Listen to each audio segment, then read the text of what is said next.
Sin duda que es uno de los medios más influyentes para nosotros, para Latinoamérica, mirando a Europa. Estoy hablando del diario El País. Y el director de este prestigioso medio de comunicación nos visita aquí en Chile en estos días. Javier Moreno Barber conversa con nosotros aquí en CNN Chile. Bienvenido a nuestro país. Muchas gracias. Quiero hacer un recorrido por varios temas, pero partiendo obviamente por España, porque nosotros aquí en Chile hemos seguido muy de cerca y de buena manera, gracias a las informaciones del país, todo lo que ha sido este proceso, tanto las elecciones recién en España, como también la difícil situación económica que se vive. Si pudiese resumirlo en breves palabras, ¿qué está viviendo España en estos días? Yo creo que España está viviendo, primeramente, sobre todo sus ciudadanos, una situación de angustia. Es evidente que la crisis financiera de los últimos 3 años ha sido una crisis financiera global, mundial, que ha afectado especialmente duro a Europa y dentro de Europa especialmente duro a España, porque España tenía ya unas condiciones, una burbuja inmobiliaria, unas ciertas condiciones que han favorecido que el desplome haya sido mayor y más rápido, ¿no?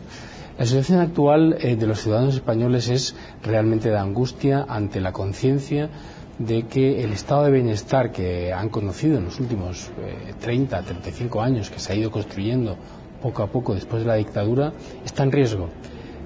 Todo el mundo es consciente de que el nuevo gobierno, que acaba de ganar las elecciones el 20 de noviembre pasado, tomará posesión justo antes de Navidad, tiene por delante una tarea muy complicada, pero que se va a basar en recortes de los que todavía no conocemos los perfiles. No sabemos a quién va a afectar, si va a ser a los servicios de sanidad, de salud, si va a ser a la educación, si va a ser los salarios de los funcionarios. Por tanto, digamos, el país está en una situación expectante ante cuáles van a ser las primeras medidas del nuevo gobierno, pero de temor y de angustia ante la conciencia de lo que viene por delante. Son años de sacrificio, de dureza y desde luego de niveles de vida y de estándares y de calidad de vida peor que los últimos 20 años. Ahora, esa sociedad de bienestar de la que hablamos, que usted dice se ve en riesgo, ¿los españoles la ven de esa manera de riesgo o definitivamente creen que se perdió? Bueno, en riesgo quiere decir, en riesgo cada uno ver cómo le va a afectar a él, pero yo creo que la conciencia general es que el estado de bienestar, la riqueza en la que hemos vivido en los últimos años, es algo que ha desaparecido junto con el resto del universo que conocíamos hasta hace 3 años, hasta que estalló la crisis financiera global. Ese sentimiento es firme, es amplio y es compartido en la sociedad española. Ahora, España, en todo caso, por lo menos de lo que uno percibe a lo lejos, en general, por las políticas de contracción que ha tenido que hacer Europa, por la situación económica que se vive, ha sido, comillas, un buen alumno, a diferencia de otros países. Ha hecho el gasto. Sin embargo, ¿qué pasa con eso? ¿Qué pasa con esa evaluación cuando se pierde además lo que es la influencia grande en un mercado tan importante como el europeo? ¿Qué significa esto de que Alemania sea el que está dictando las reglas, Francia también, y España qué hace mientras tanto? Bueno, España yo creo que efectivamente es un alumno aplicado en el sentido de que ya hace 2 años el gobierno del presidente Zapatero fue consciente de la situación en la que estaba el país y tomó medidas muy duras además para un gobernante socialista. En su día redujo el salario de los funcionarios un 5%, congeló las pensiones, liquidó otras partidas de gasto social y ya, digamos, introdujo un primer programa de contracción y de ajuste fiscal. Yo creo que en España, en Europa ahora mismo hay un consenso, lo acabamos de ver en la cumbre que se cerró el viernes pasado, de que realmente necesitamos consolidar la partida fiscal, necesitamos ahorrar. Estamos, debido a la crisis, gastando más de lo que ingresamos y que eso es inviable a medio plazo. Eso es un consenso generalizado. Es verdad que es un consenso liderado, impulsado, coordinado, publicitado, si se quiere, básicamente por Francia y Alemania, pero yo no creo que sea un dictat al resto de los países. Yo creo que todos son conscientes de que es imposible vivir con un presupuesto desequilibrado, con un presupuesto en el que uno gasta mucho más de lo que ingresa. España, sin ir más lejos, hace 2 años tenía un déficit del 11%. hemos hecho esfuerzos. Este año acabaremos en algún punto entre el 6 y el 7%, y nuestro compromiso es acabar el año que viene en el 4,4% y el año siguiente en el 3%. Todo el mundo comparte ese objetivo, todo el mundo sabe que no hay un Estado en una economía global como la que vivimos, con mercados abiertos, que un país pueda de forma sostenida mantener déficits de ese calibre. Por tanto, digamos, la idea de que es necesario recortar el gasto es compartida por todo el mundo. Y naturalmente Francia y Alemania han sido los impulsores de esa idea, especialmente Alemania, ¿no? A cambio, eso es lo que espera el resto de países, sobre todo los países con mayores problemas, ahora mismo España, Italia, a cambio de que el Banco Central Europeo facilite, mediante los instrumentos financieros de los que dispone, básicamente la compra de bonos soberanos, digamos, que nos permita a estas economías del sur de Europa un respiro hasta que logremos ajustar nuestros presupuestos. Nosotros nos llamó muchísimo la atención lo que sucedió con el movimiento de los indignados. Lo seguimos de cerca, producto, ya hablaremos de eso también, de las propias movilizaciones que hay aquí en nuestro país. Pero ese hecho de que estuviesen acampando allá en la Puerta del Sol por tanto tiempo, uno se preguntaba cuándo va a terminar.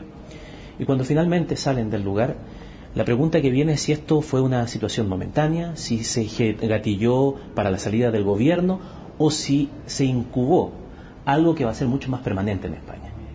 Bueno, yo creo que lo que va a ser permanente y lo que es permanente ya, y es el valor que tenía el movimiento del 15M, más allá de que ocupasen unas cuantas plazas, de que su movimiento tuviese alguna influencia en las elecciones, que yo creo que no, yo creo que el valor del movimiento 15M era el valor del síntoma, el síntoma del malestar de la sociedad española de la que hablábamos antes, ¿no?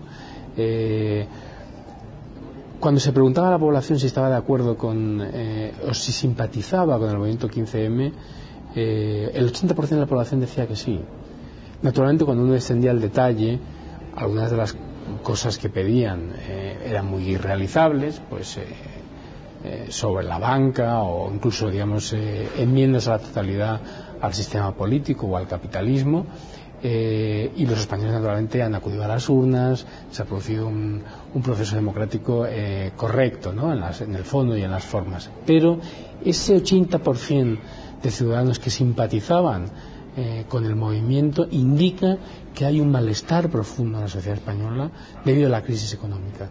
Inseguridad, miedo, angustia, temor a perder beneficios sociales, temor a que la sanidad, que en España es de muy buena calidad y es gratuita y es universal, se vea recortada de alguna manera, temor a que la educación también vea mermada su calidad. Todo ese malestar generado es el que le daba la fuerza simbólica al movimiento del 15M. Había un primer reflejo en las elecciones. El Partido Socialista perdió 4,5 millones de votos. Pero no fueron los 4 millones que se pasaron tampoco al Partido Popular. No. Hubo una parte importante, según nuestros cálculos, 1.200.000 votos pasando al Partido Popular. Otro 1.000.000 se fue directamente a la abstención. Otro 1.000.000 de gente que no acudió ni siquiera a las urnas. Y otro 1.000.000 se fue al voto en blanco. Otros 700.000 votos se fueron a la Izquierda Unida. Pero en total, la fuga total fueron 4,5 millones de votos. Y ya le digo, más de 2 millones de personas que o no votaron al Partido Socialista o se quedaron en su casa o se abstuvieron o votaron en blanco. Eso es interesante porque hay un malestar de fondo ahí, ¿no? Porque ese malestar que se ha visto en otras sociedades quiere decir que es un malestar con la clase política en general, con las instituciones sobre las cuales hay desconfianza en general. ¿Y cómo es esto entonces de avanzar en una sociedad donde lo muy criticado son los partidos políticos? Sí, es muy sintomático que ninguno de los dos líderes que contendían, primero, antes de las elecciones teníamos al presidente del gobierno con unos índices de desaprobación elevadísimos, del 70 y tantos y el 80%. Lo paradójico es que el líder de la oposición que ha ganado las elecciones pese a tener también índices de desconfianza similares, entre el 70 y pico y el 80%.